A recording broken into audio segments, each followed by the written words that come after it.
आज का व्यक्ति तो बस हाय हाय में लगा है, किसी को आत्म कल्याण की तो बात समझ में ही नहीं आती।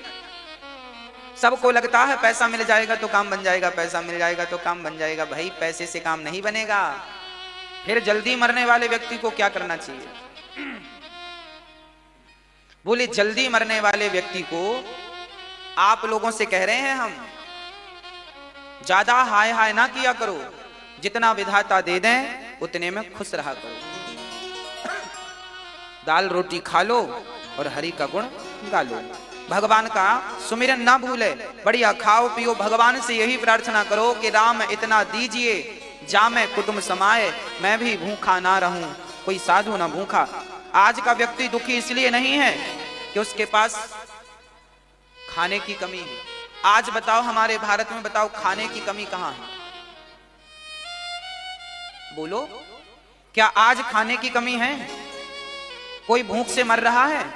ना के बराबर। यदि मर भी रहे हैं तो वो संख्या ना के बराबर। हमारे भारत में अन्नपूर्णा मां की कृपा है, बिहारी जी की कृपा है, सबके घर में भगवान ने दाल रोटी दे रखी है। आज लोग दुखी इसलिए नहीं है कि उनके पास दाल रोटी नहीं है, सबके पास दाल रोटी है। दुखी क्यों है? आज व्यक्ति पेट भरने के लिए दुखी नहीं है, आज व्यक्ति तो तिजोरियां भरने में लगा है, इसलिए दुखी है बेचारा। पेट तो भरा ही है और आपके पास इतना तो है कि आपका पेट भर जाए।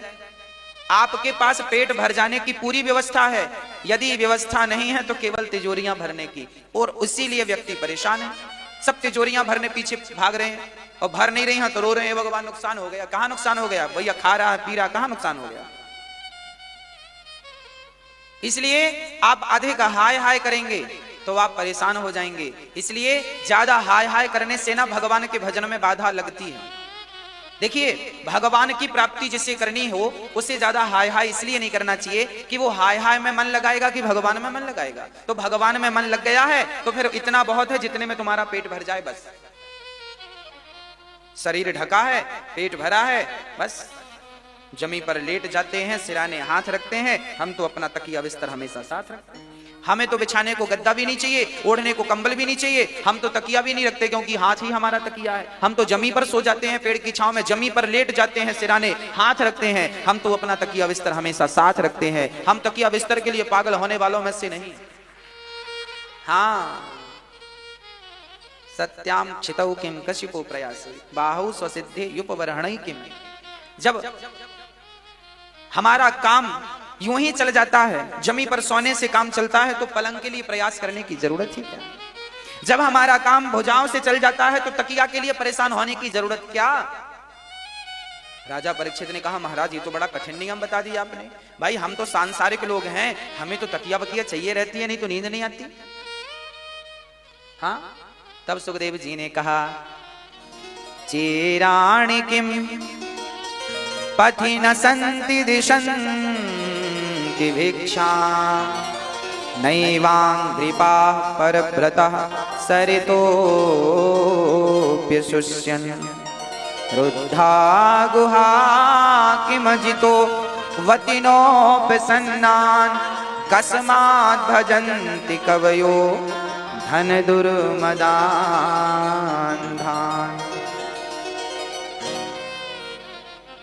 जब पहनने को रास्ते में फटे चीथड़े कपड़े मिल जाते हैं तो फिर कपड़ों का संग्रह क्यों करें? देखिए, ये जो बातें हैं ये गृहस्थों के लिए नहीं, ये विरक्तों के लिए है। जब 50 साल की गृहस्थी पूरी हो जाए आपकी, तब आप अपने पुत्र को पुत्री को उसके हाल पर छोड़कर, बेटा बड़ा हो गया तो शादी कर दो, बिटिया बड़ी हो गई शादी कर दो। अब गृहस्थी से मन हटा लेना चाहिए। अच्छा, 50 साल की उम्र में, 60 साल की उम्र में जिनकी पत्नी भी चल बसी, उनके जैसा सुखी कोई नहीं। अब आप कहो क्यों? क्योंकि देखो, पत्नी यदि बुढ़ापे में रहेगी तो फिर जरूरी नहीं है कि आपका बेटा सहयोग करे, और करे भी तो भी ज्यादा मन घर में नहीं लगाना चाहिए। प्रॉब्लम क्या है कि आज के जमाने में यदि पैसा होए तो भी आप घर के बाहर निकल सकते हैं, व्यवस्थाएं सब जगह मिलती हैं, पर पैसा ना होए तो फिर स्त्री जात को लेकर जाओगे कहां? इसलिए वो पुरुष जिनकी पत्नी नहीं है और सारी जिम्मेदारियां पूरी हो गई हैं, ऐसे पुरुषों को चाहिए कि तीर्थों में जाएं और भक्तों के टूक मांग करके खाएं, रसिकों के टूक मांग कर टुकड़े। मतलब आप भगवान के चरणों में जाओ, वृंदावन जाओ, जगन्नाथ जी जाओ, द्वारिका जी जाओ, बद्रीनाथ जी जाओ, और वहां जो तुम्हें प्राप्त हो जाए भगवत कृपा से वो खाओ और भगवान का भजन करते रहो। संग्रह में, परिग्रह में नहीं उलझना चाहिए, क्योंकि ज्यादा सामान लेकर निकलोगे घर से तो भजन में बाधा होगा। इसलिए जिनको भजन में, भगवान में मन लगाना है, हम उनकी कह रहे हैं कि जिनकी पत्नी है वो तो बढ़िया है, पत्नी को लेकर चलो, दोनों पति पत्नी भजन करो, भगवान की सेवा करो। पर पत्नी नहीं है तब तो आप और अच्छे भजन करने के लिए फिर तो आप फुटपाथ पर सो सकते हैं, और पत्नी को लेकर थोड़ी फुटपाथ पर सो पाएंगे। फिर भजन में कोई बाधा नहीं है। और याद रखना, गृहस्थी के बाद विरक्ति जरूरी है। क्या गृहस्थी में उलझे उलझे ही मर जाओगे? क्या भगवान की तरफ कभी मुंह नहीं करोगे, भगवान को नहीं देखोगे? हाँ, 50 साल तक गृहस्थी है, 50 साल के बाद वानप्रस्थी रहना है। उम्र बचे तो फिर 75 के बाद सन्यास भी लेना है। चलो सन्यास मत लो तो मन भगवान में लगाओ, जैसे भी लगे। वो कैसे लगेगा, मैंने उपाय ढेर बताए, अब लगाना आपकी जिम्मेदारी है। सुखदेव भगवान कहते हैं, राजन जल्दी जिसे मरना है उसे अपने दृष्टिकोण को बदल लेना चाहिए। कैसा दृष्टिकोण हो महाराज? तस्मात् भारत सर्वात्मा भगवान ईश्वरो हरि श्रोतव्यः कीर्तितव्यश्च स्मर्तव्यश्चेच्छिता भयम्। सब में भगवान का दर्शन करो। तस्मात् भारत सर्वात्मा भगवान ईश्वरो हरि, सब में हरि है ये जानकर के अपनी, हम तो कहते हैं आपकी उम्र 50 साल की हो तो तुरंत अपनी आंखों का इलाज कर लो, अपनी आंखों में भगवान को बसा लो। जब आंखों में भगवान बस जाएंगे तो फिर जिसे आप देखेंगे भगवानमय दिखाई पड़ेगा। याद रखना, लोग कहते हैं भगवान सब जगह है ना, पागल मत बन जाना इस बात पर। भगवान सब जगह नहीं है। कैसे सब जगह दिखेंगे वो समझो। आप, एक बेटे ने अपने पिता से कहा, पिताजी हमें तो सब कुछ लाल लाल देखना है, स्त्रियों को लाल, पुरुषों को लाल, पेड़ पौधों को लाल, सड़क को लाल, दीवार को लाल, घर को, सब बादलों को लाल कर दो, जरा सबको लाल लाल कर दो। बताओ क्या संभव है? मैया जी, ओ मेरी माँ, क्या संभव था सबको लाल करना? हाँ संभव था। उस पिता ने बेटे को लाल कलर का चश्मा पहना दिया। जब लाल कलर का चश्मा उसकी आंखों में रखा तो फिर उस बच्चे ने जिसे देखा सब लाल। स्त्री देखे तो लाल, पुरुष देखे तो लाल, पेड़ देखे तो लाल, बादल देखे तो लाल, क्योंकि आंखों में चश्मा लाल। बस भगवान को सब में बिठाने की जरूरत नहीं है, भगवान को तो केवल अपनी आंखों में बिठा लो। जिस दिन वो आपकी आंखों में बैठ जाएंगे तो फिर जहां देखोगे वहां वो कृष्ण ही नजर आएगा, उसके सिवा कुछ नहीं है। हाँ? उसे घट घट में नहीं देखना, पहले उसे अपनी आंखों में बैठाना है। जिस दिन वो यहां बैठ जाएगा तो फिर घट घट में वही दिखेगा, क्योंकि बैठे ही वहां। भगवान के प्रेम का, भगवत प्राप्ति का वो चश्मा हो। भगवान, तस्मात् भारत सर्वात्मा भगवान ईश्वरो हरि, सब में भगवान है। ये दृष्टि तब बनेगी जब हमारी दृष्टि में परमात्मा बैठेगा। क्योंकि चोर गंवार संत मुनि ज्ञानी, जस आपन तस दूसर जानी।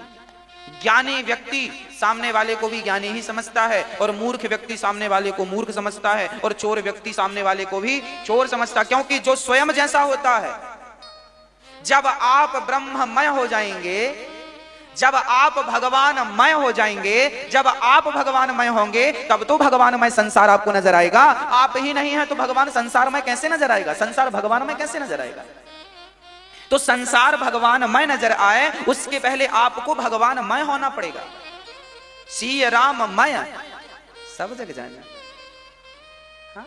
वो स्वामी जी की चौपाइयों का यही तो अर्थ है कि सी राममय, मय मतलब अपने आप को सीता राममय बनाओ, अपने आप को राममय बनाओ, सी राममय बनाओ। और जब आप मय बन जाएंगे तो सब जग जाने, सब भगवान दिखेंगे।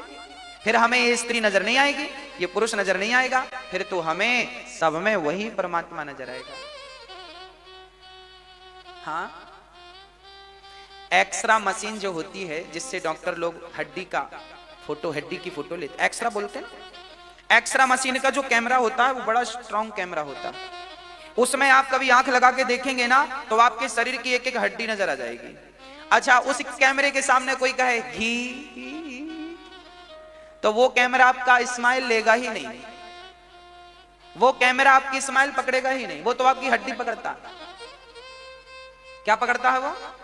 हड्डी पकड़ता, भीतर पकड़ता है, बाहर नहीं पकड़ता। आप घी घी चिल्लाते हो, ये तो आपके मोबाइल का कैमरा, बाहर वाला कैमरा ये स्माइल पकड़ता है, ये हड्डी नहीं पकड़ता। एक्सरा वाला कैमरा स्माइल नहीं पकड़ता, हड्डी पकड़ता है, और ये वाला स्माइल पकड़ता है, हड्डी नहीं पकड़ता। बस भक्तों, जैसे एक्सरा मशीन का वो कैमरा जब आंखों में लगेगा किसी के, आप वो कैमरा आंखों में लगाएंगे तो फिर आपको हम देखेंगे तो आप थोड़ी नजर आएंगे, फिर तो हमें सब जगह हड्डी हड्डी नजर आएगी। ये हड्डी, ये हड्डी, ये हड्डी, ये हड्डी, सब हड्डी। फिर हमें चमड़ी किसी की नजर नहीं आएगी, क्योंकि वो चमड़ी की फोटो लेता ही नहीं, क्योंकि वो हड्डी की फोटो लेता। फिर हमें सबकी रीढ़ की हड्डी नजर आएगी, टेढ़ी किसकी है, सीधी किसकी। बस आपको एक्सरा मशीन का कैमरा आंख में फिट कर दिया जाए तो सबकी हड्डी ही नजर आएगी। उसी तरह जिस दिन भगवत प्रेम का वो चश्मा आंखों में सेट होगा तो फिर कण कण में वही परमात्मा, वही कृष्ण नजर आएगा। कुछ भी नजर नहीं आएगा, ना स्त्री नजर आएगी, ना पुरुष नजर आएगा, ना पेड़ नजर आएगा, ना पौधा नजर आएगा, ना नदी नजर आएगी, ना तालाब नजर आएगा, केवल कृष्ण नजर आएगा, केवल कृष्ण। इसलिए कहा है ये दृष्टि कब बनेगी? सुखदेव भगवान कहते हैं श्रोतव्यः कीर्तितव्यश्च स्मर्तव्यश्चेच्छिताभयम्। अधिक से अधिक श्रोतव्यः, ये सब में भगवान है, सी राम में। ये दृष्टि तब बनेगी जब अधिक से अधिक कथाएं सुनोगे। श्रोतव्यः, ज्यादा कथाएं सुनोगे कल्याण जल्दी होगा। श्रोतव्यः कीर्तितव्यश्च, अधिक से अधिक कीर्तन करना चाहिए। कलयुग केवल नाम धारा, तो कीर्तन ज्यादा सुनो और ज्यादा कीर्तन करो। श्रोतव्यः कीर्ति, और फिर क्या करो? स्मर्तव्यश्च, स्मरण करो। ठाकुर जी का क्या करो? स्मरण। अच्छा, ये स्मरण क्या चीज है? स्मरण क्या है? काम करते हुए भगवान का चिंतन बना रहे, यही स्मरण है। जैसे एक स्त्री जब ससुराल जाती है पहली बार, जब आपकी नई नई शादी, जरा याद करो अपनी शादी को। जब आपकी शादी हुई थी और आप ससुराल गई थी, और ससुराल में 5 दिन 10 दिन 15 दिन रुकी थी, और उसके बाद वापसी घर की हुई थी। तो जब आप घर आई पहली बार ससुराल जाकर, तो आप घर में काम करती थी, सारा झाड़ू पोंछा से लेके सारा काम। पर काम करते हुए ना किसी की याद आती थी। हाँ बोलो, किसकी? जैसे लड़की की शादी हो जाती है ना, वो सारी सखियों के घर जाती है, भाग भाग की, सुनो सुनो सुनो। हाँ? और क्या एक ही बात बताती है, मेरा पति कैसा है। वो मैं सास ससुर की ज्यादा बातें नहीं करती, कम बात। सास अच्छी है, सब बढ़िया, पर पति बहुत अच्छा है। उसके जितनी फ्रेंड होंगी सबके घर जाएगी, वो बिना बुलाए जाएगी। मजा आता है उसको बताने में। ये सबके साथ होता है,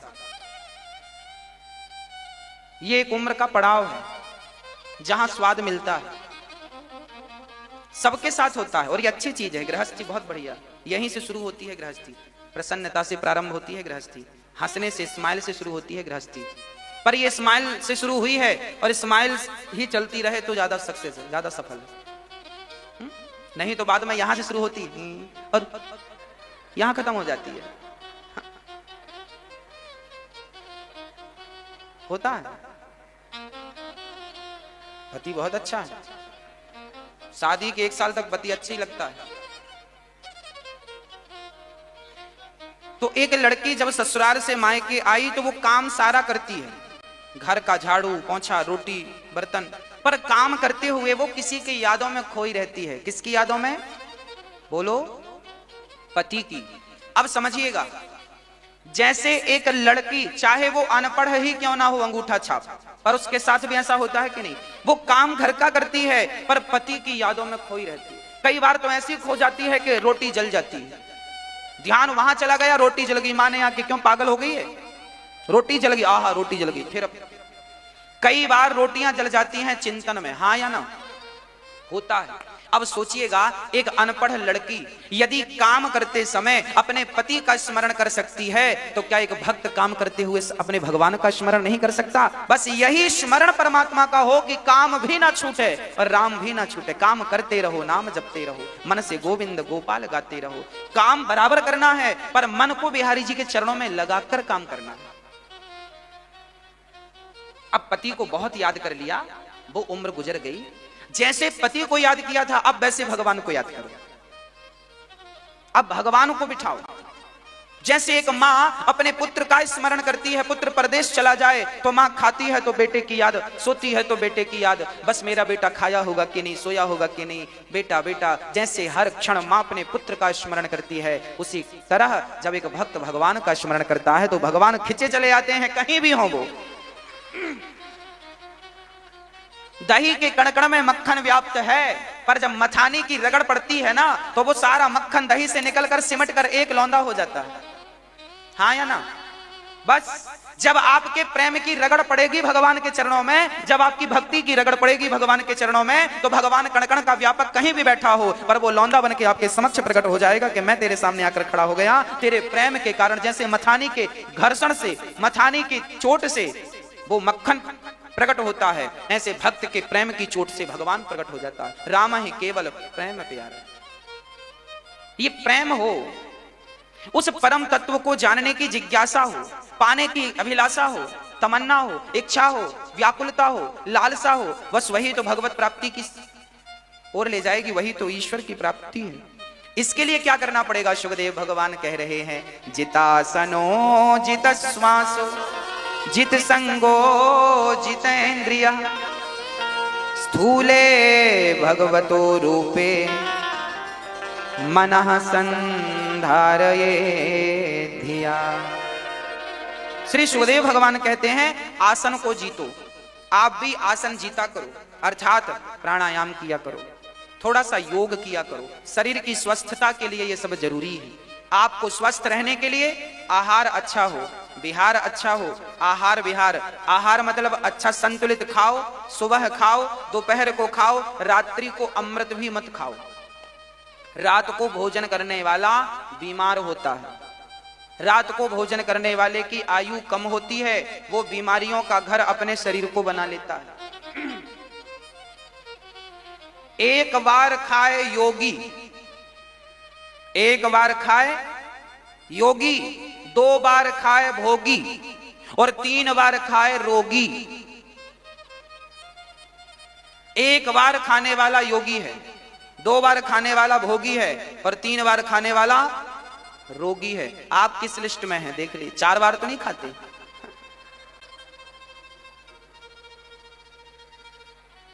महारोगी बनेगा वो। भोजन सुबह कर लो, दोपहर को कर लो, बस ज्यादा से ज्यादा चलो।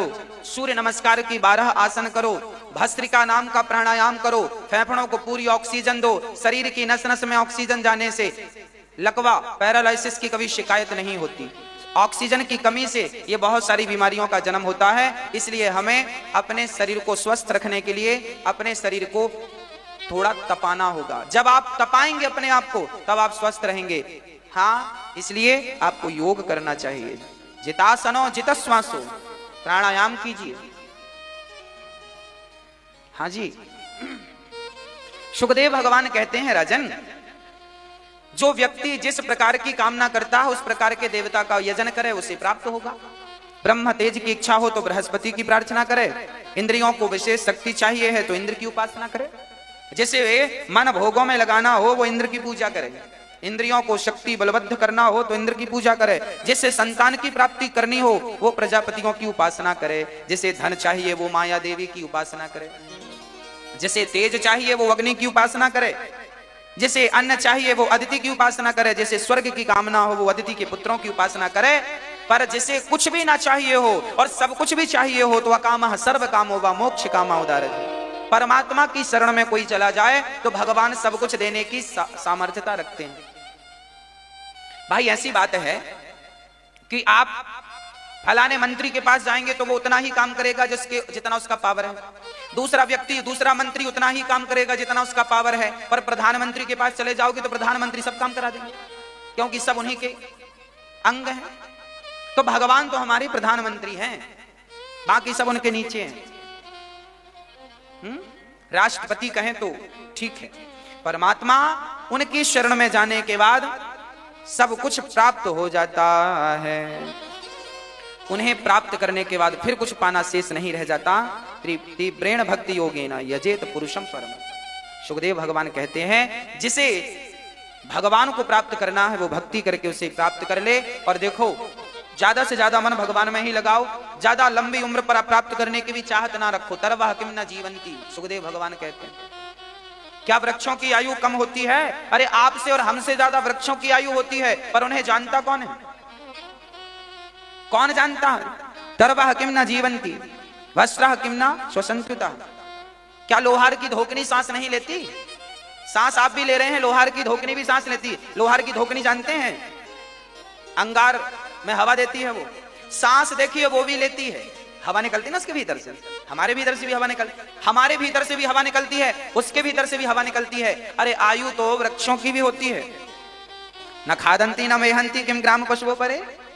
क्या कुत्ता और बिल्ली टुकड़े खाकर पेट नहीं भर लेते?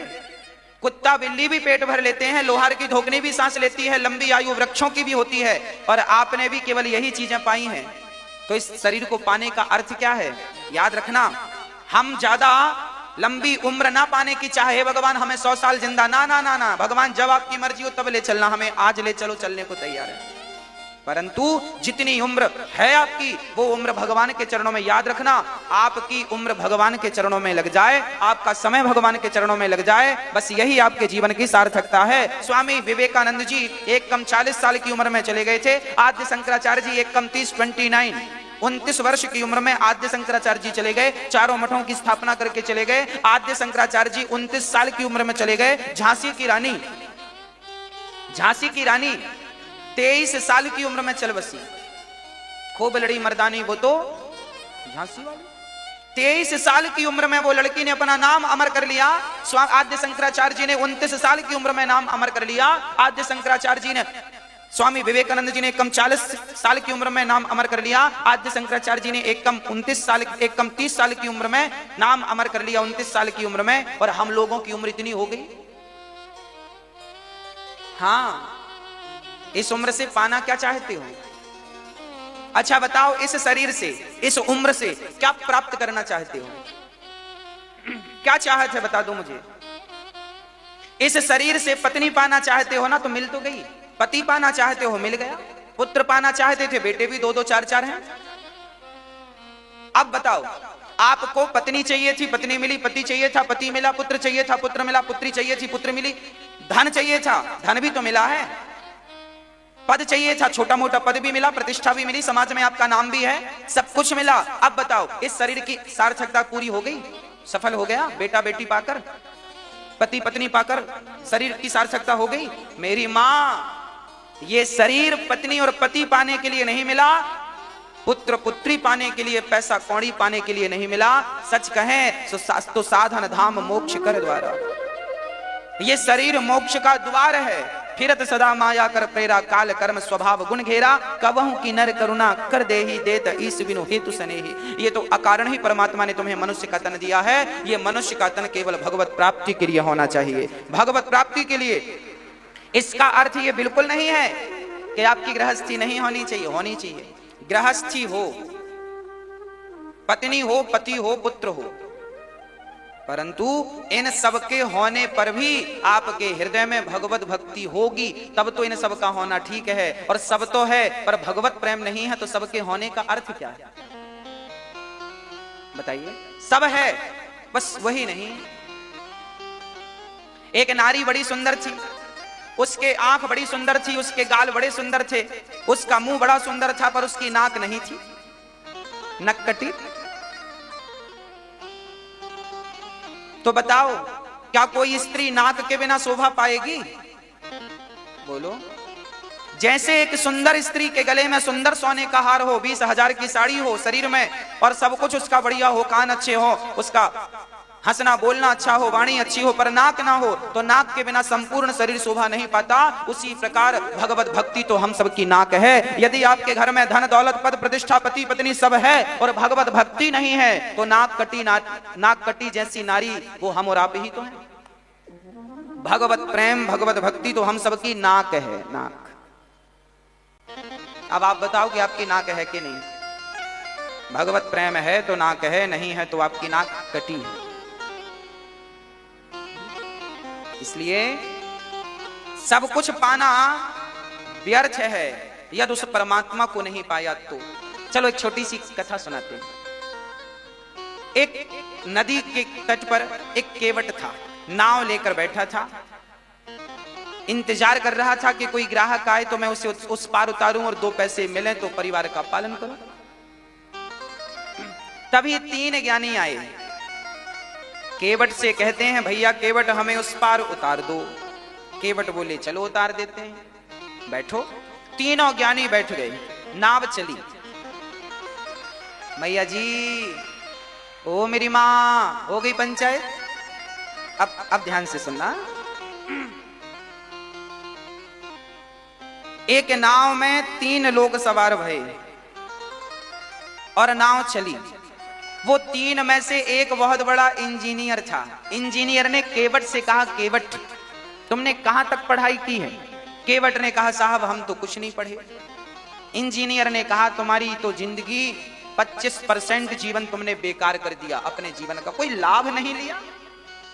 घर वर बनाए हो कि नहीं? हम इंजीनियर हैं। केवट ने कहा साहब वो घास की झोपड़ी दिख रही है। इंजीनियर ने कहा तुम्हारी 25% जिंदगी बेकार चली गई नाव चलाने में। तब तक दूसरे बोल पड़े, बहुत बड़े पायलट थे वो, प्लेन उड़ाते थे। क्यों केवट, कभी प्लेन में बैठे हो? केवट बोला सरकार नाव में बैठता हूं, यहां से जाती है तो देख लेता हूं वो जा रही है। पायलट ने भी कहा तुम्हारी तो 25% जिंदगी बेकार चली गई केवल नाव चलाने में। तीसरा बढ़िया नेता था। नेताजी बोले क्यों, तुम्हारा भी कुछ नाम आम है, कुछ चुनाव लड़े के नहीं, सरपंच वगैरह का? केवट बोले साहब हम तो बस सेवा में लगे हैं आप सबकी। नेताजी ने भी कहा तुम्हारी 25% जिंदगी बेकार चली गई, कुछ नहीं पाया स्वादवाद जीवन का, ना घर बना सके ना 2 पैसे इकट्ठे। नेताजी ने कहा बैंक बैलेंस कितना? केवट ने कहा बस आप जो दोगे उसी से अभी रोटी बनेगी, इतना ही बैलेंस है, कल फिर भगवान देंगे। अब तीनों ज्ञानी बोले तेरी 25% बेकार चली गई, तेरी 25% जिंदगी बेकार चली गई, तेरी 25 टोटल कितनी हो गई? 75। केवट बोला भैया आप तीनों में से तैरना कौन कौन जानता? तीनों बोले हम नहीं जानते। तीनों ने कहा क्यों? केवट बोली तुम्हारी पंचायत के चक्कर में नाव भंवर में फंस गई है। छलांग लगा के बोला सुनो हमारी तो 75 डूबी, तुम्हारी तो 100 की 100 डूब गई। छलांग लगाया, पार हो गया, तीनों ज्ञानी डूब गए। ये वही ज्ञानी थे जिन्होंने सब कुछ सीखा था, जिन्होंने सब कुछ सीखा था पर पार होना नहीं सीखा था। पार होना नहीं सीखा, सब कुछ सीखा, बस पार होना नहीं सीखा। तो क्या सीखा? उसी प्रकार हम यही तो कहते हैं कि आपने भी संसार में सब कुछ सीखा, सब कुछ पाया, पर परमात्मा को ना पाया। तो सब कुछ पाने का अर्थ क्या है? उस परमात्मा तक ना पहुंचे और सब तक पहुंच गए, तो सब तक पहुंच कर भी उस तक ना पहुंचे तो पहुंचने का अर्थ क्या है ना? परमात्मा ना पाया, पाया जन्म तो क्या हुआ, मेरे श्याम को ना पाया, पाया जन्म तो क्या हुआ। गंगा में जाकर बंदे तन की तू मैल धोता, गंगा में जाकर बंदे तन की तू मैल धोता, जो मन की मैल न धोई मन की मैल न धोई, गंगा गया तो क्या हुआ, परमात्मा न पाया, पाया जन्म तो क्या हुआ, परमात्मा न पाया, पाया जन्म तो क्या हुआ, पाया जन्म तो क्या हुआ, पाया जन्म तो क्या हुआ, पाया जन्म तो क्या हुआ, पाया जन्म तो क्या हुआ, पाया जन्म तो क्या हुआ, पाया जन्म तो क्या हुआ, पाया जन्म तो क्या हुआ, पाया जन्म तो क्या हुआ, परमात्मा ना पाया, पाया जन्म तो क्या हुआ, परमात्मा ना पाया, पाया जन्म तो क्या हुआ।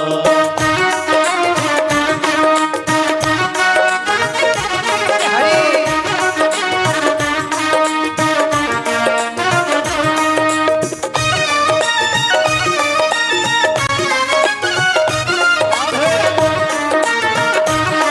जय हो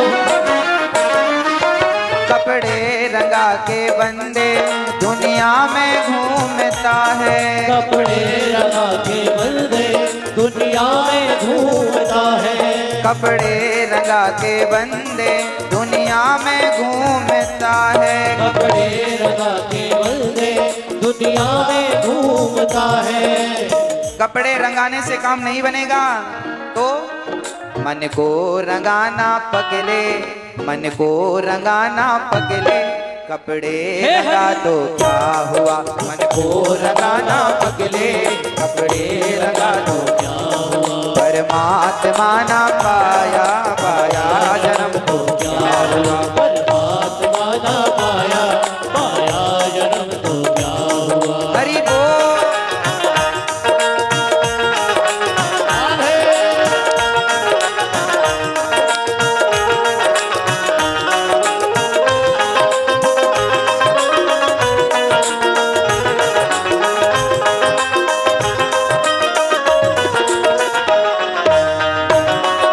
जय हो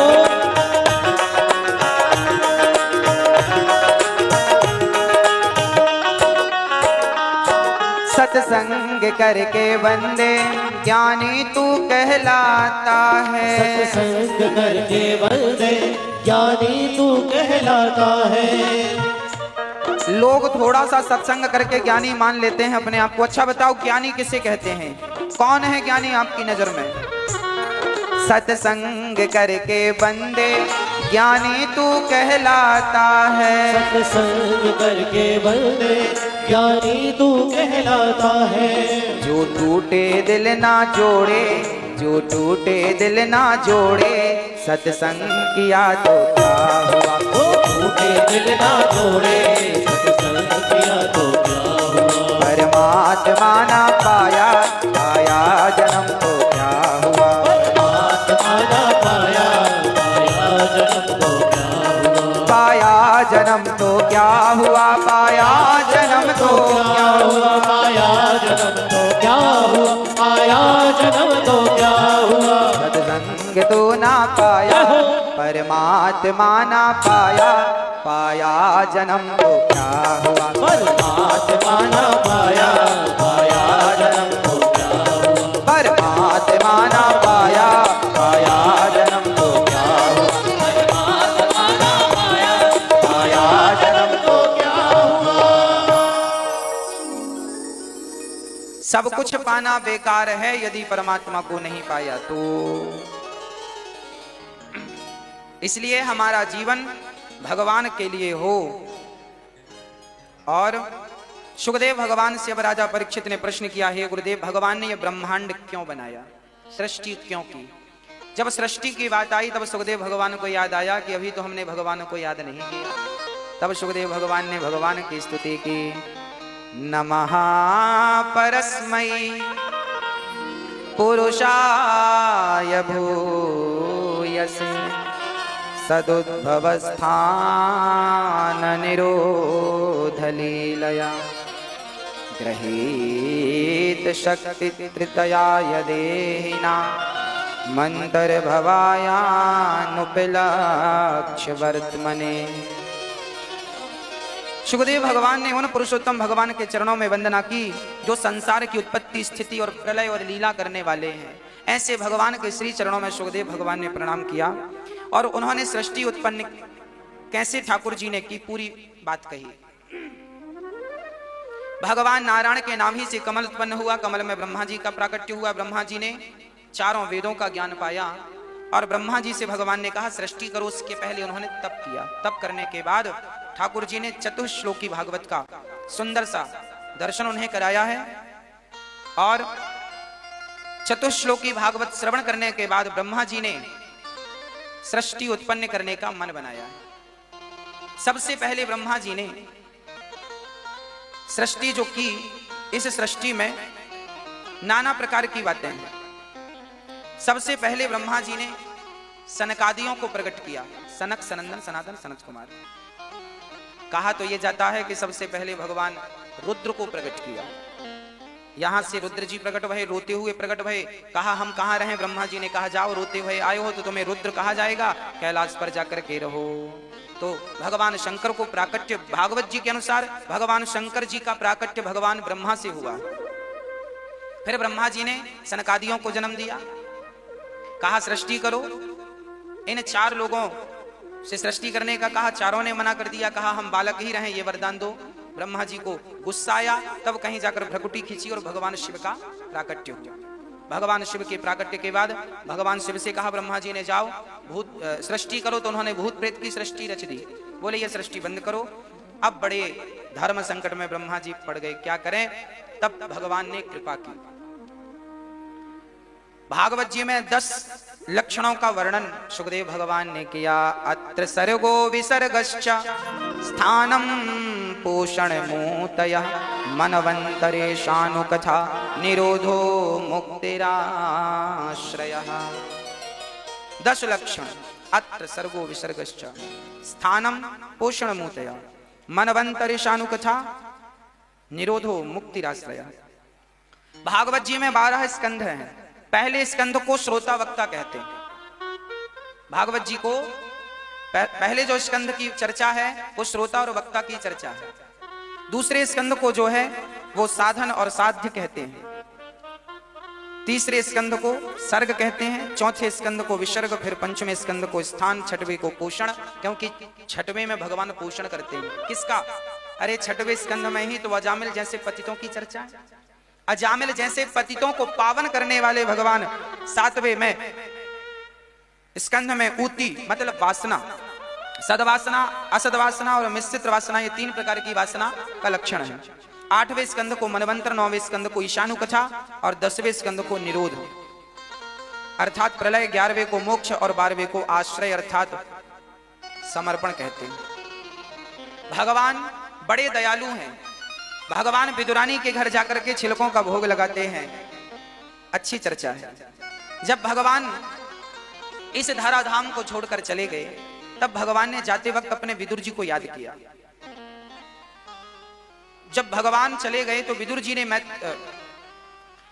उद्धव जी से कहा। भगवान ने क्या कहा? उद्धव जी ने कहा मैं तो कुछ कह नहीं सकता, पर उन्होंने आपको याद किया है। दुर्भगोवत लोकोयम यदवो नितरामपि। आज विदुर जी महाराज बहुत रोए हैं। दुर्भाग्य है, हम अभागे हैं जो कृष्ण हमारे पास थे हम उन्हें पहचान ना सके। हाँ, और विदुर जी महाराज याद रखना, विदुर जी महाराज पांडवों के और कौरवों के हितैषी थे। ये पांडवों के और कौरवों के चाचा थे। चाचा जी सबसे छोटे दासी पुत्र विदुर जी धर्म के अवतार थे। विदुर जी महाराज ने लाख प्रयास किया कि महाभारत ना हो, महाभारत ना हो, महाभारत ना हो, पर याद रखना जब आप बड़ों का सम्मान नहीं करते, बड़ों का आदर नहीं करते तो फिर आपको चोट लगती। भारी सभा में भगवान श्री कृष्ण का अपमान दुर्योधन ने किया था। भगवान शांति का प्रस्ताव, अच्छा भगवान भी नहीं चाहते थे कि महाभारत हो, शांति का प्रस्ताव लेकर आए थे और शांति का प्रस्ताव किसने ठुकरा दिया? दुर्योधन ने ठुकरा दिया। अच्छा शांति का कोई विकल्प नहीं होता ना, कोई विकल्प नहीं। शांति देखो, सास बहू का झगड़ा हो तो समाधान शांति, शांति का प्रस्ताव लेके खड़े हो जाओ।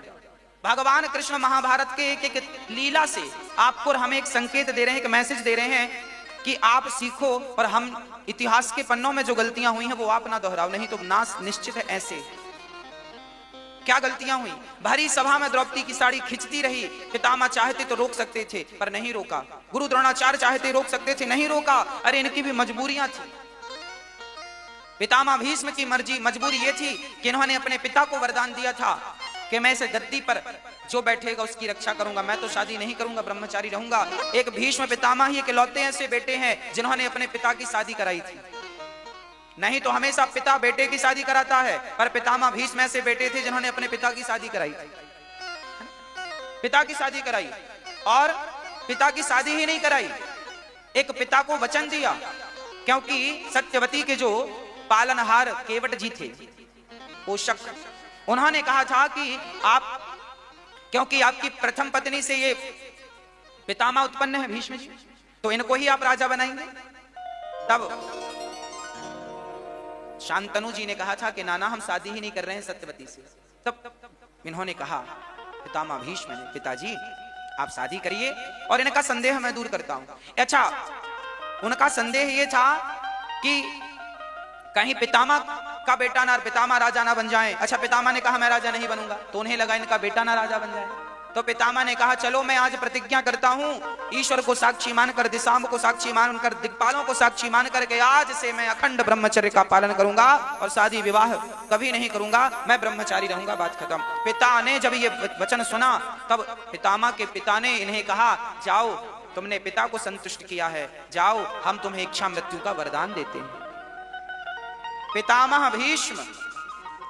पितामह भीष्म को इच्छा मृत्यु का जो वरदान था वो इनके पिता ने दिया था। देखिए पिता की सेवा क्या फल देती है। अरे पिता की सेवा आपको अमर कर देती है, जब चाहोगे तब मरोगे, ये पिता की सेवा का प्रतिफल है, इच्छा मृत्यु। मां बाप की सेवा ने उस श्रवण को अमर कर दिया,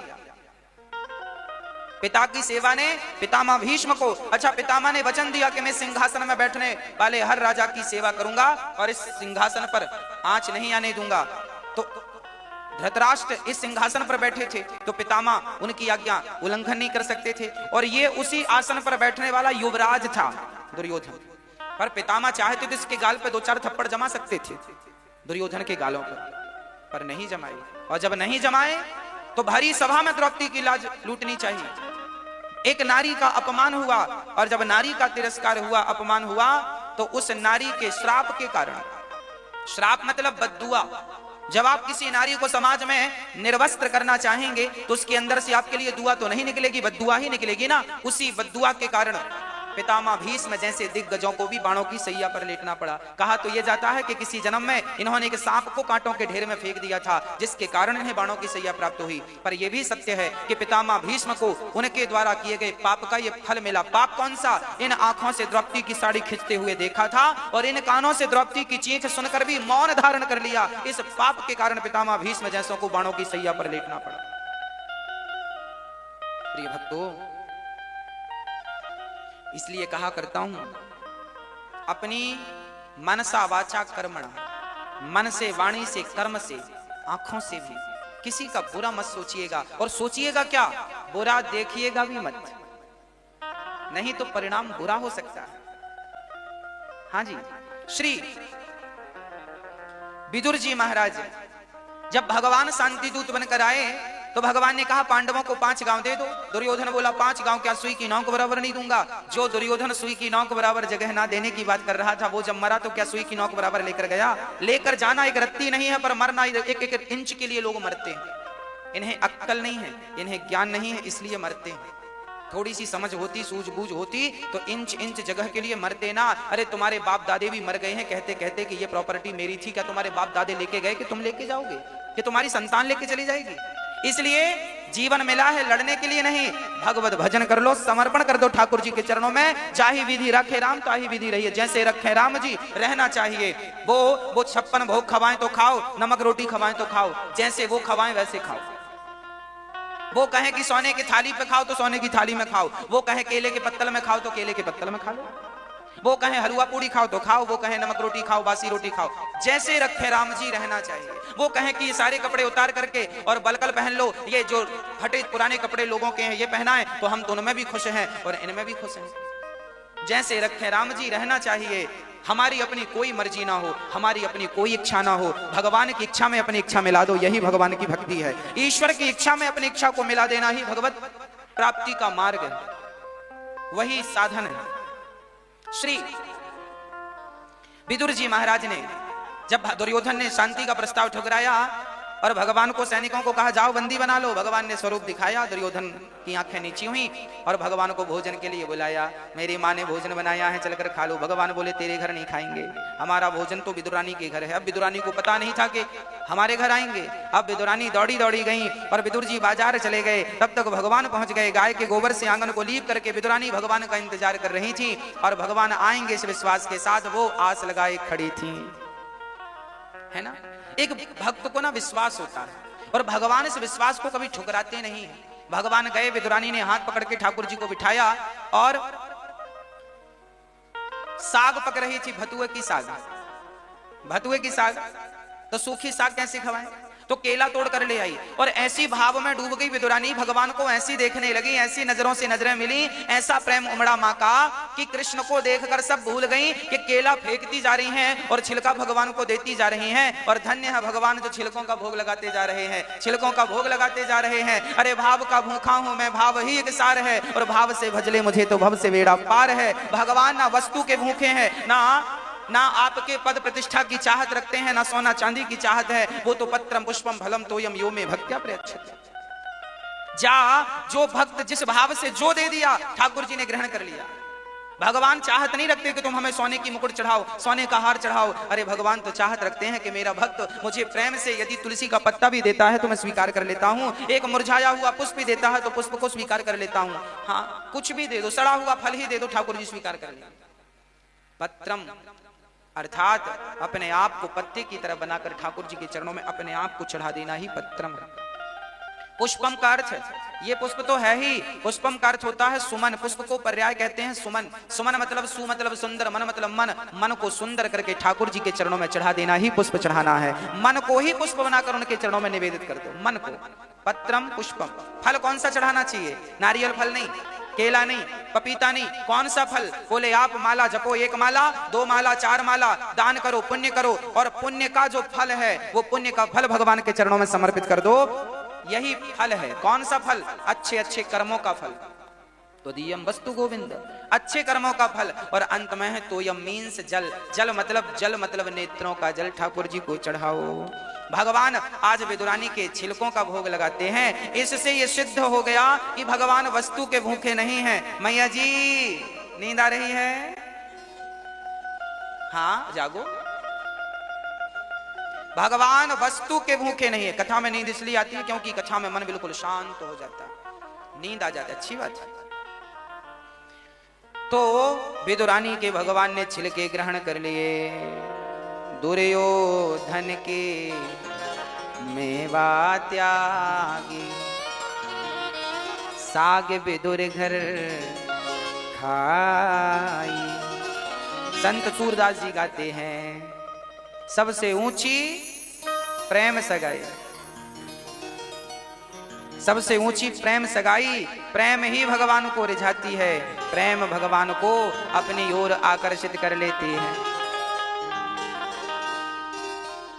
ओ सबसे ऊंची प्रेम सगाई, सबसे ऊंची प्रेम सगाई, सबसे ऊंची प्रेम सगाई, सबसे ऊंची प्रेम सगाई। दुर्योधन के मेवा त्यागी, दुर्योधन की मेवा त्यागी, साग विदुर घर खाई। हाँ, साग विदुर घर खाई, सबसे ऊंची प्रेम सगाई, सबसे ऊंची प्रेम सगाई।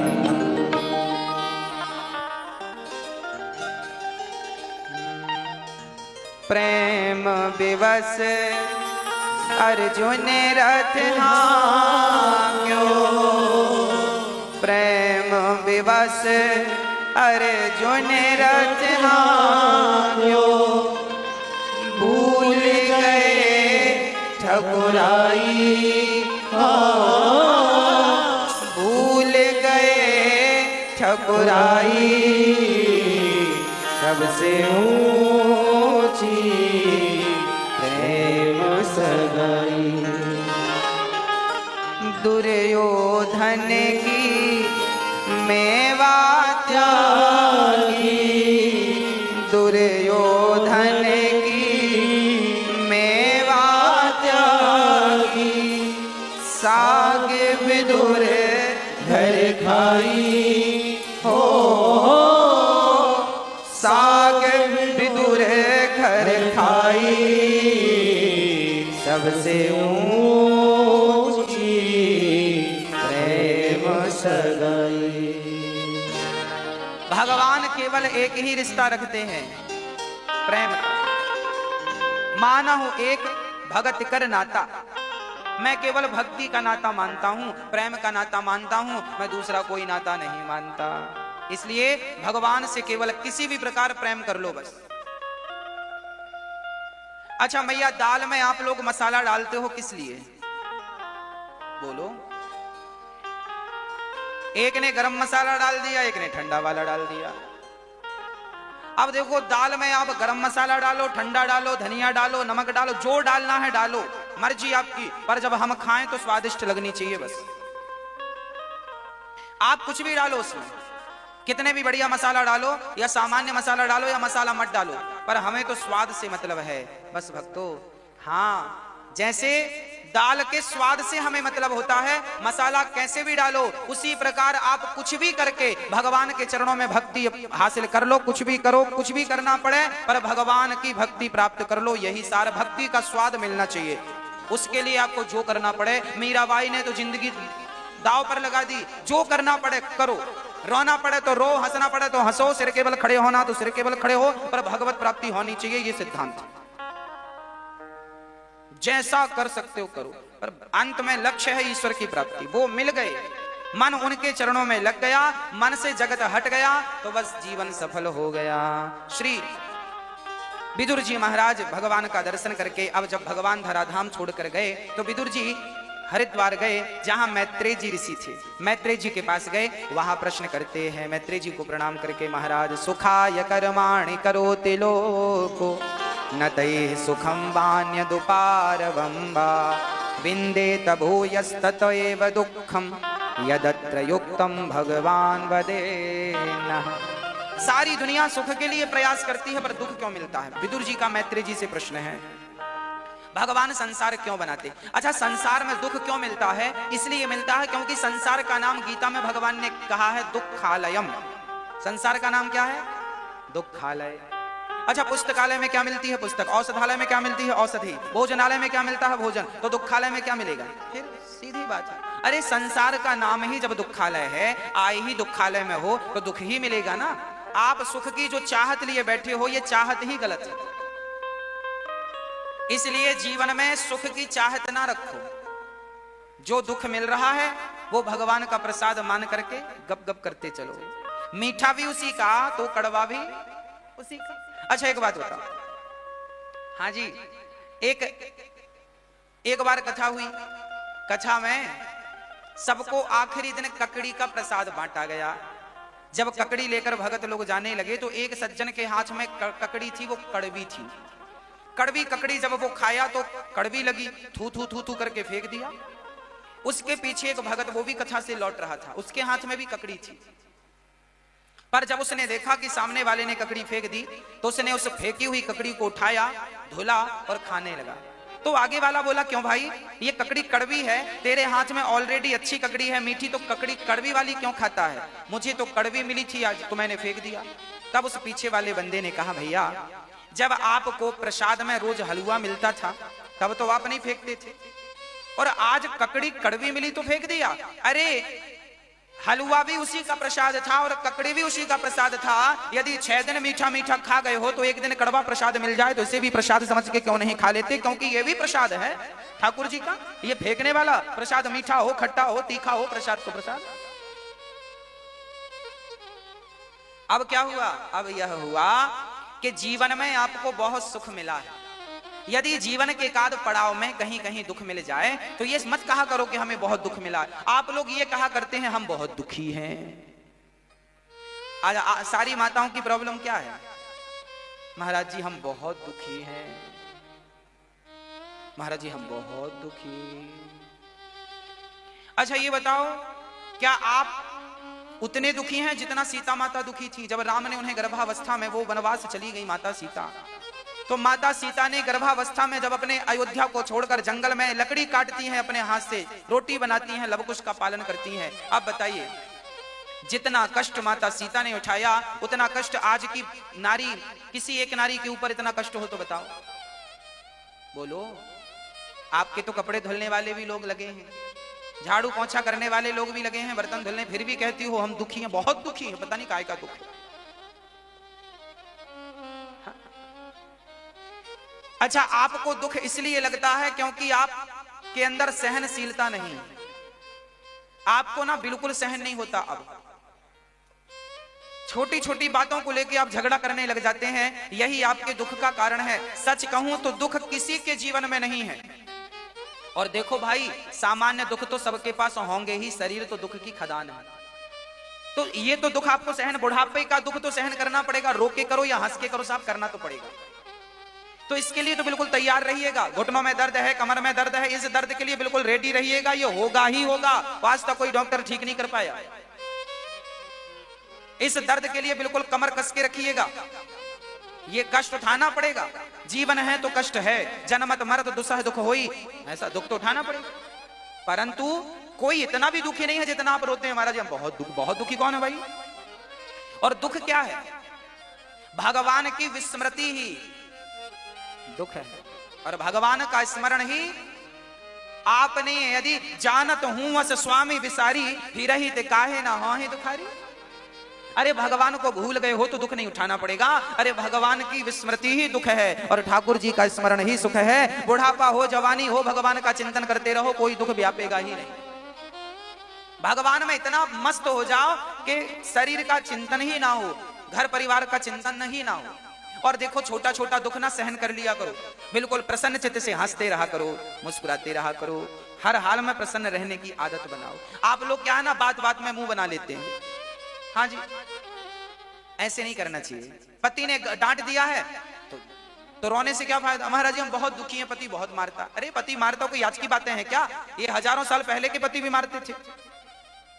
तुम अकेली थोड़ी हो जो पति से पिट रही हो, ये समझो और भी पिट रही हैं तो हम भी उनमें। आपका दुख कम हो जाएगा। आपको ये लगता बस मैं ही पिट रही हूं बस, तो आपको अपना दुख भारी लगता है। पर पुरुषों को भी चाहिए कि वो समझदार बने। पितामह भीष्म मर गए थे पर स्त्री शिखंडी पर हाथ नहीं उठाया था। ये भारत की मर्यादा है कि पुरुष कभी भी नारी पर हाथ ना उठाए, नारी पर हाथ ना उठाए, ये भारत के पुरुषों की मर्यादा रही है। राम ने कभी भी नारी पर हाथ नहीं उठाया, पितामह भीष्म ने शिखंडी पर हाथ नहीं उठाया, भले उनको प्राण गंवाने पड़े। पर देखो, जैसा है स्वीकार कीजिए। हाँ, अब रोने से कोई फायदा नहीं। जो कर्मों में लिखा है, जो कर्म आपने किए हैं, को ना काहू को सुख दुख कर दाता, निज कृत कर्म भोग सब भ्राता। याद रखना, ना पति दुख देता है, ना पत्नी दुख देती है, ना पुत्र दुख देता है, ना पड़ोसी दुख देता है, ना शरीर दुख देता है। हमारे अपने कर्म ही हमें दुख बन करके प्राप्त होते हैं। सीधी बात ये समझो, जैसी करनी बस। हम दोष क्यों दें अपने पति को, अपनी पत्नी को, अपने पड़ोसी को, अपने बच्चे को कि हमारे इनके कारण हमें दुख? ना ना ना ना, हमारे अपने कर्मों ने हमें दुख दिया है। किसी ना किसी जन्म में हमसे कर्म बिगड़े होंगे। पितामह भीष्म जैसों के कर्म बिगड़े थे तो उनको बाणों की सैया पर लेटना पड़ा, तो हमें और आपको तो फिर मिलना ही मिलना। कर्मों की गति न्यारी है, जो जस करहि सो तस फल चाखा। इसलिए कर्मों को याद रखिएगा, है ना मैया जी? इसलिए आप ये ना सोचा करो हम बहुत दुखी हैं, ना ना, आप बहुत सुखी हैं। एक मैया संत जी के पास गई, बोले महाराज जी हम बड़े दुखी हैं। संत जी ने कहा तेरा दुख क्या है, कागज में लिख के दे। उसने कागज में लिख के दिया, महाराज जी ये दुख है, ये दुख है। कागज में पुड़िया बनाई और महात्मा जी ने कहा, वहां 25-30 लोग थे, सब बोले महाराज जी हम बड़े दुखी हैं। सबने कहा, गुरु जी ने कहा सबने अपना अपना दुख लिख के दो हमें पुड़िया में, कागज में। कागज की एक पुड़िया बनाई और सबने दुख लिख के दे दिया। महात्मा जी ने उन सारे पर्चियों को एक जगह ऐसे इकट्ठा कर दिया और फिर महात्मा जी ने उस मैया से कहा जो बोली मैं बहुत दुखी हूं। मैया से कहा चल ये पर्ची उठा। तेरा दुख ज्यादा है तो मैं तेरे से कम वाला दुख देता हूं, तेरा ज्यादा है। तो उसने पर्ची उठाई और पर्ची खोल के संत जी ने कहा पढ़ क्या लिखा है। उसने पढ़ा तो उसमें और भी ज्यादा दुख था। उसने कहा महाराज जी फिर तो मेरा वाला ही ठीक है, फिर तो मेरा वाला दुख अच्छा है। महाराज जी ने कहा चल एक और ऑप्शन देते हैं। फिर पर्ची उठा, फिर पर्ची उठाया, उसको खोला। महाराज जी ये तो और भयानक वाला। ना ना राम राम राम राम राम। एक सास दौड़ी दौड़ी आई, बोले महाराज जी हमारी बहू बात नहीं सुनती, रोने लगी। तो मैं उस मैया को उस मैया के पास लेकर के गया जिस मैया की बहू डांटती थी। मैंने कहा देख तेरी बहू तो केवल बात नहीं सुनती पर बोलती तो नहीं है ना, जवाब नहीं देती है। हाँ बोले जवाब तो नहीं देती है। मैंने कहा इनसे मिलो जिनकी जवाब देती है। तो इनके सामने तुम्हारा दुख कम हुआ कि नहीं। अब वो बोली कि मैं ज्यादा दुखी हूं क्योंकि मेरी तो मुंह पे जवाब देती है। मैंने कहा चल तीसरी से मिलाते हैं। मैंने कहा इनसे मिलो, इनकी बहू जवाब बस नहीं देती, दो चार जमा देती है। तो इनसे अच्छा तुम्हारा ही दुख था, हाँ या ना। तुम्हारी बहू कम से कम जमाती तो नहीं है, डांटती है बेचारी, कम से कम मारती तो नहीं है। तो इनसे ज्यादा सुखी तुम हुई कि नहीं, हाँ या ना। हाँ। अब बोली महाराज फिर मैं ज्यादा दुखी हूं, मेरी बहू मारती है। मैंने कहा चल पांचवी से मिलाते हैं। मैंने उनसे मिलाया जिनकी बहू ने हाथ पकड़ के घर से निकाल दिया। मैंने कहा इनसे तो आपकी बहू ठीक है। याद रखियो मैया जी, यदि आप ये कहते हैं कि हम बहुत दुखी हैं तो आप गलत कहते हैं, क्योंकि इस संसार में आपसे भी कई गुना ज्यादा दुखी लोग पड़े हैं। आपका दुख तो कुछ भी नहीं है, लोगों का दुख तो आपसे कई गुना ज्यादा है। इसलिए भगवान ने जो दिया है, जितना दुख दिया है, ये समझो कि और भी बुरा हो सकता था पर परमात्मा ने कृपा की। संतोष रखो, जब आवे संतोष धन सब धन धूरी समान। जितना मिला है बढ़िया।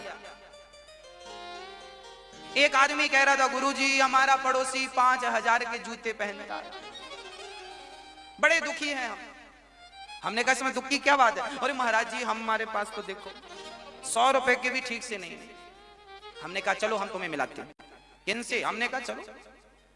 हम उनके पास लेकर के गए जिनके पास जूते पहनने के लिए पांव ही नहीं थे। हमने कहा अब देखो इनको, तुमने उन्हें तो देख लिया जिनके पांव में 5000 के जूते हैं, अरे इन्हें भी तो देखो जिनके पास जूता पहनने को पांव ही नहीं है। इनसे आप भले हो के नहीं, अच्छे हो के नहीं। हाँ आप इनसे करोड़ गुना अच्छे हैं पर आपको तो रोना है, बस रोना आदत है रोने की। कुछ बच्चे होते हैं ऐसे, माँ टॉफी दे, लड्डू दे, रसगुल्ला दे, पर वो तो हैं करते रहते। माँ 2-4 फिर और जमाती ले, जब अच्छे से रो रहा रो।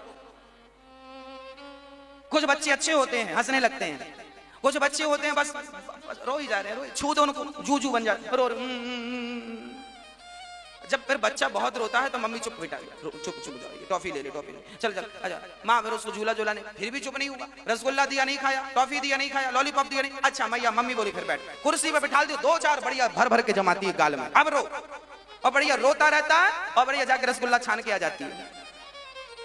और फिर इसके बाद जब लौट कर आती है तब तक बच्चा शांत हो जाता है। उसको भी पता है इससे ज्यादा क्या मिलेगा। तो भगवान भी ऐसे ही हैं। पहले भगवान आप मैया बातें हो गई, अच्छा चल रही हैं बातें। देखो ये देखो कितनी दुखी और सुखी सी समझो। कथा में बैठ के भी पंचायत चल रही है, तो इनसे अच्छे तो आप ही लोग हो। अब देखो ऐसा है कि आप अपने दुख को बड़ा मानते हैं इसलिए आप दुखी हैं। आप ये समझो कि आप बहुत सुखी हैं, आप बहुत अच्छे हैं, आपसे अच्छा कोई नहीं है। आपको जो विधाता ने दिया उसमें संतोष रखो, सुखी रहो। आपके पास पांव है ना चलने को। एक लंगड़ा बोला मैं बहुत दुखी हूं, एक पांव वैसाखी एक पांव था और दूसरे पांव से लंगड़ाता हुआ चल रहा था। एक पांव था ही नहीं, एक ही पांव से चलता वैसाखी लेकर, वैसाखी लेके।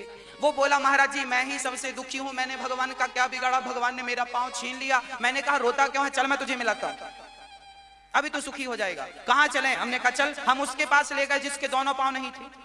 तो जिनके दोनों पांव नहीं है उनसे ये एक पांव वाला अच्छा है कि नहीं, बोलो। हाँ अब बताओ आप लोग दुखी हैं कि नहीं, नहीं ना।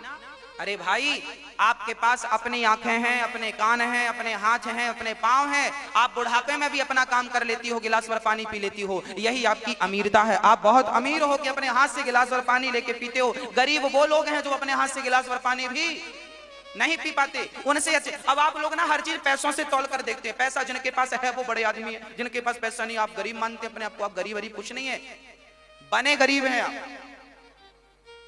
एक सज्जन हमसे बोले महाराज जी हम बहुत गरीब हैं। हमने कहा कितने? बोले बहुत गरीब हैं। हमने कहा सुन, तू बड़ा आदमी बनेगा? हाँ हाँ बनूंगा। मैंने कहा चल अपनी दोनों आंखें बेच दे, अभी तेरे को 80 लाख रुपए मिल जाएंगे। एक आंख 40 लाख की बिक जाएगी, दोनों 80 लाख। अरे महाराज जी आंखें बेचूंगा, देखूंगा कैसे? मैंने कहा कोई बात नहीं, अपनी किडनियां बेच दे दोनों, एक 80 लाख की बिकेगी, 1 करोड़ 60 लाख हो जाएंगे। अरे महाराज जी किडनियां बेचूंगा तो मर नहीं जाऊंगा? मैंने कहा कोई बात नहीं, घुटने बेच डाल। अरे महाराज जी मर जाऊंगा। मैंने कहा चल हाथ बेच दे। महाराज जी फिर पैसे कैसे गिनूंगा? मैंने कहा कि पूरा शरीर बेच दे। महाराज जी शरीर बेचूंगा तो पैसों का क्या करूंगा? मैंने कहा तू पागल। बोले कैसे? मैंने कहा कि जिसके पास करोड़ों का शरीर हो, जिसके पास करोड़ों की प्रॉपर्टी चलती फिरती हो, वो कहता है मैं गरीब हूं। किस एंगल से गरीब है ये तो बता, कहां गरीब है तू? आपकी आंखों की कीमत क्या है शायद आपको पता नहीं है, मिल गई है ना इसलिए उसकी वैल्यू नहीं। जिनकी नहीं है उनसे जाकर पूछो कि इन आंखों की कीमत क्या होती है। भगवान ने दिया है तो वैल्यू नहीं है तुम्हें। एक रोटी की कीमत क्या होती है ये भी तुम्हें नहीं पता। जो भूख से मर रहे हैं उनसे जाकर पूछो कि रोटी की कीमत क्या होती है। आपको सब कुछ मिल रहा है इसलिए आपको कीमत नहीं है और रो रहे हैं भगवान ने दुख दिया, भगवान ने दुख। काहे का दुख दिया भगवान ने क्यों दुख दिया? भगवान थोड़ी दुख देते हैं, आपके अपने कर्मों ने दुख दिया है। किसी जन्म में गलत कर्म किए होंगे तो आज भोगने को मिल रहा। किसी को दोष मत दीजिए। एक माँ एक स्त्री गुरुजी के पास चली गई। गुरुजी मैं बहुत दुखी हूँ। क्यों दुखी हो? बोले मेरा पति बहुत मारता, शराब पी के मैं तो आरती उतारती हूँ, जय पति देवा जय, आता तो एक थप्पड़ जमाता। गुरुजी ने कहा खाना देता है? बोले हाँ देता है। गुरुजी बोले जा। चली गई। दूसरे दिन फिर आई, गुरुजी आज बहुत मारा, देखो यहाँ पे मारा। गुरुजी ने कहा खाना दिया? हाँ हाँ दिया। गुरुजी बोले जाओ। तीसरे दिन फिर रोती रोती आई, गुरुजी आज पति ने बहुत मारा, देखो आज यहाँ तो बिल्कुल रक्त गिरने लगा, खून गिरने लगा, इतना मारा है। गुरुजी ने कहा खाना दिया? उसने कहा महाराज खाना देता है, मारता क्यों है ये बताओ। रोज पूछते हो खाना दिया? खाना हाँ देता है, रोज देता है, पर मारा क्यों ये बताओ। गुरुजी ने कहा देवी आपका पति इसलिए मारता है क्योंकि पिछले जन्म में आप इसे मारती थी।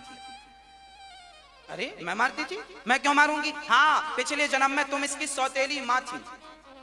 कौन थी? सौतेली माँ। तुम इस बच्चे को मारती थी और मारती बस नहीं थी, हाथ पांव बांध के इसे फेंक देती थी धूप में और इसे दिन भर पानी नहीं पिलाती थी, रोटी 2-2 दिन तक नहीं देती थी। पर फिर भी देखो तुमने इसे पिछले जन्म में भूखा रखा, पर फिर भी इस जन्म में कम से कम तुम्हें रोटी तो दे रहा है। इसलिए मैं पूछता था रोटी दे रहा है कि नहीं? मार रहा है वो तो हिसाब चल रहा तुम्हारा। उतने ही थप्पड़ मारेगा जितने तुमने मारे। ब्याज सहित थोड़ा सा ब्याज भी मिलेगा। तुमने थोड़ा ऐसे मारे हैं तो वो और चट्ट से मारेगा, तेज वाला, तो ब्याज तो मिलेगा पर उतने ही थप्पड़ पड़ेंगे जितने आपने उसे जड़े थे। तो ये देखो आप पड़ोसी को तो छोड़ के चले जा सकते हैं, रिश्तेदारों का त्याग कर सकते हैं, पर पति का त्याग कैसे करेंगे? अरे आपके पिछले जन्म के कर्मों के कारण ही आपको अच्छा पति और बुरा पति मिलता है, अच्छी पत्नी और बुरी पत्नी मिलती है, अच्छा बेटा और बुरा बेटा मिलता है। जब आपके जीवन में दुख आए तो आप किसी को दोषी ना मानते हुए आप ये समझना कि कर्म बिगड़ गए थे तो अब नहीं बिगाड़ना, अब अच्छे कर्म करते चलो ताकि आगे आपका अच्छा हो जाए। अरे जो कल किया था वो आज मिल रहा है, जो आज करोगे वो कल मिलेगा। तब फसल बोई थी तो आज काट लिया, आज बोए तो 4 महीने बाद काटेंगे।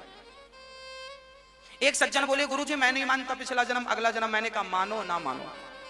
देखिए कोई कहे महाराज जी मैं मानता नहीं इन बातों को, देखिए माने ना माने क्या फर्क पड़ता, मत मानिए ना। किसे गरज पड़ी है कि आप मानिए? भगवान थोड़ी कहते हैं कि हमारी बात मानो, भगवान ने तो सिद्धांत दे दिए, मानो ना मानो अपने कर्मों का फल भोगोगे।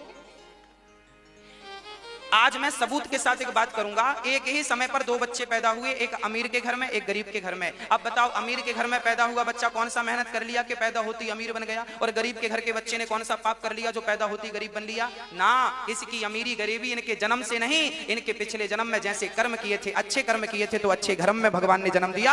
आपने बुरे कर्म किए थे तो जाओ रोटी को भी महंगे रहोगे, 2-2 रोटी को तरसना पड़ेगा, तड़पना पड़ेगा, तब मेहनत करोगे तब तुम्हें 2 रोटी मिलेंगी। आज आपको ये जो पहनने को कपड़े मिलते हैं, खाने को रोटी मिलती है, ये आपके इस जन्म का नहीं है, ये पिछले जन्म का फल आपको इस जन्म में मिल रहा है।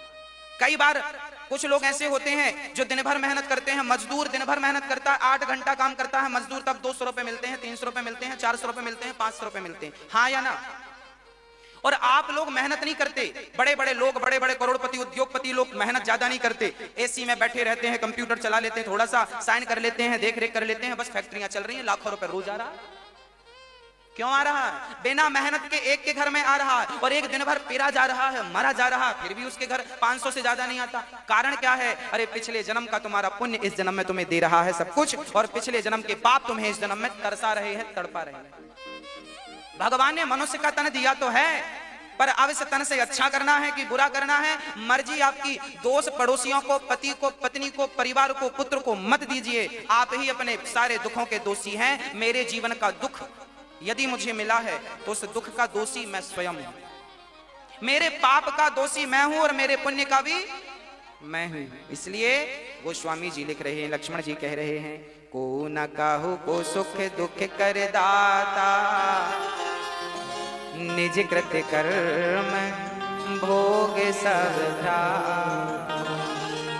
बात समझ में आई मेरी माँ? किस किस को समझ में आ गई? हाथ उठाओ। मैया जी आपको नहीं आई? नहीं आई तो फिर से समझाऊं? फिर से समझाएं? अब आप फोन में बतिया रही थी तो हम क्या करें?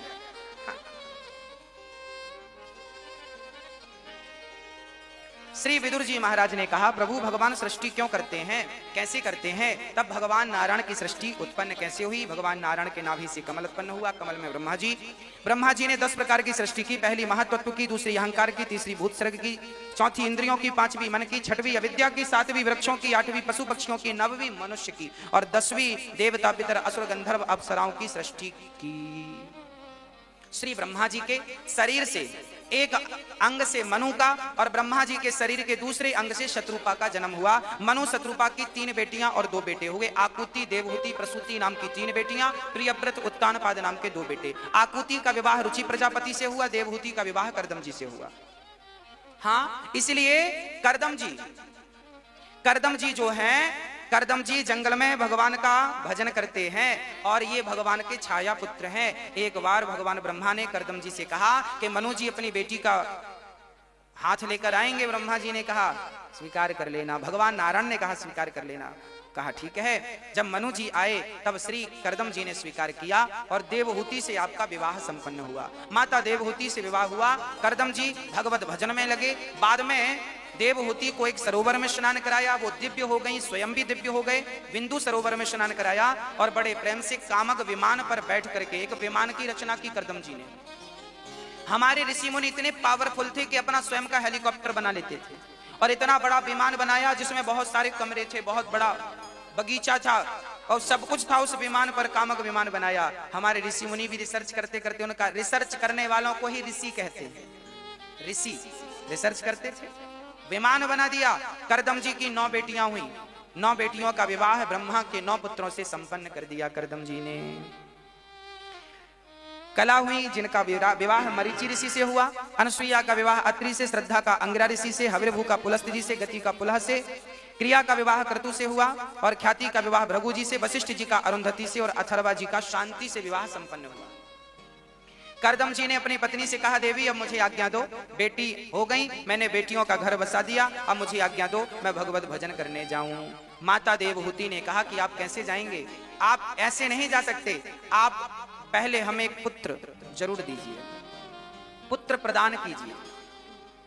करदम जी कुछ दिन रुके और माता देवहूति के गर्भ से एक सुंदर सा पुत्र श्री कपिल भगवान का प्राकट्य हुआ। बोलिए कपिल देव भगवान की जय। कपिल देव भगवान का जब जन्म हुआ तब कपिल भगवान के जन्म लेते ही करदम जी घर का त्याग करके चले गए। देर नहीं लगाई करदम जी ने। जब बेटियों का विवाह हो जाए, बेटों का विवाह हो जाए तो घर से मन को हटाकर भगवान में मन लगा लेना चाहिए। यही जीवन की सार्थकता है। यदि नहीं कर पाए समय पर तो बाद में पश्चाताप करके रोना पड़ जाएगा। हाँ, बोलिए सदगुरुदेव भगवान की जय। हमारे मध्य गुरुदेव भगवान आए हैं। गुरुदेव आ जाएं यहाँ। और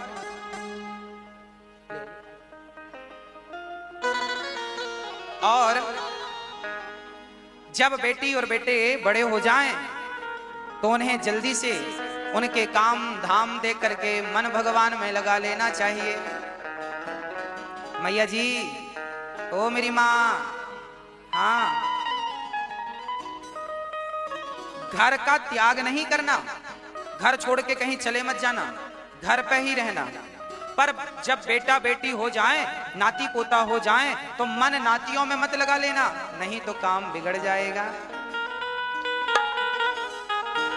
है ना। ये शरीर तो मिट्टी है और मिट्टी का खिलौना मिट्टी में मिल जाएगा। मान मेरा कहना नहीं तो पछताएगा। ये मिट्टी का खिलौना मिट्टी में मिल जाएगा।